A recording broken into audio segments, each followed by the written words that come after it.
ভোটে সচেতনতা বাড়াতে উদ্যোগ। হাওড়া ব্রিজ থেকে রামকৃষ্ণপুর ফেরিঘাটে সাইকেল র্যালি। কর্মসূচিতে জোর নির্বাচন কমিশনের। স্বচ্ছ নির্বাচনের লক্ষ্যে পথে নামল নির্বাচন কমিশন।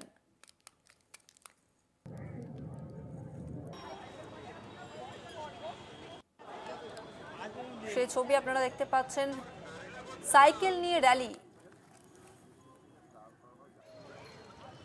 হাওড়া ব্রিজ থেকে রামকৃষ্ণপুর ফেরিঘাট পর্যন্ত সাইকেলে করে র্যালি।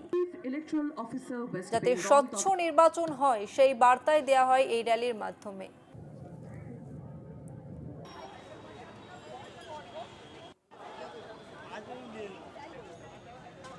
ভোটে সচেতনতা বাড়াতে উদ্যোগ। হাওড়া ব্রিজ থেকে রামকৃষ্ণপুর ফেরিঘাট পর্যন্ত র্যালি। জগন্নাথ সামন্ত রয়েছে আমাদের সঙ্গে ফোন লাইনে। জগন্নাথ, এই র্যালি থেকে ঠিক কি বার্তা দেওয়া হচ্ছে?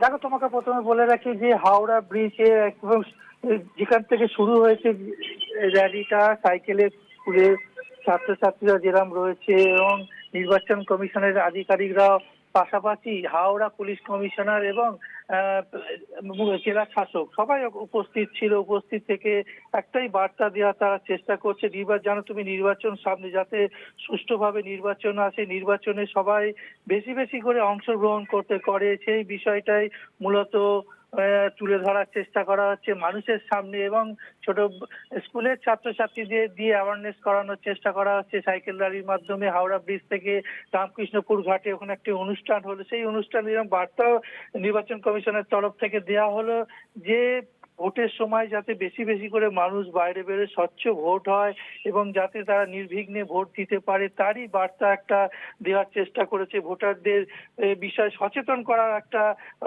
প্রক্রিয়া এটা বলা যেতে পারে, যে উৎসাহ দেওয়া ভোট দানে, যাতে বেশি বেশি সংখ্যক, যাতে কেউ ঘরে না বসে, যারা ভোটার তালিকায় নাম উঠেছে, যাদের ভোটার আধিকারিক রয়েছে, তাদের যাতে ভোট কেন্দ্রে এসে তারা উৎসবের সঙ্গে ভোট দেয় এবং সুষ্ঠুভাবে নির্বাচন করা যায়, তার উদ্দেশ্যে এই র্যালির আয়োজন করা হয়েছে, মানুষকে সচেতন করার জন্য, ভোটমুখী করার জন্য সাধারণ ভোটারকে।